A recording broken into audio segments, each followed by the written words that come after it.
Become a member, sign in, and start streaming today. Time to do our very favorite part of the show, Disgrace of the Week. Patty, as always, start us off. There are many Coloradans, we don't know quite how many, who have been convicted of possessing an amount of marijuana that is now legal, under 2 ounces for medical marijuana patients, under 1 for regular people.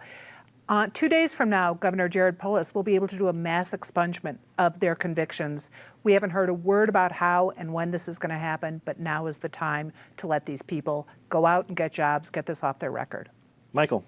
At a protest this week, Denver School Board member Tay Anderson said that all cops were corrupt, and he called them a name that I can't repeat on this show. And I just think that that sets a really bad example for the DPS students and staff that he helps oversee.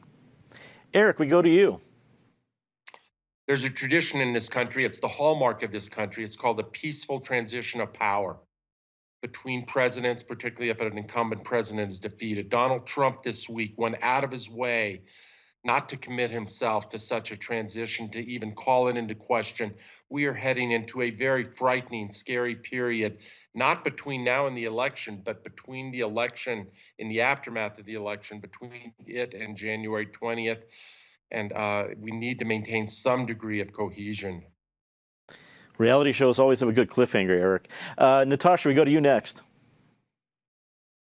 I'm going to join Eric on that note. The thought that a peaceful transition is negotiable is not a thing. It just can't be a thing in America today, and I hope that people don't entertain the concept.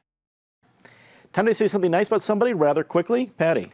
While other Coloradans are going for the gold to see the leaves turn, many others are going for green chili, and there is no better place than El Taco de Mexico, an American classic being honored tonight by the James Beard Foundation. Hear, hear.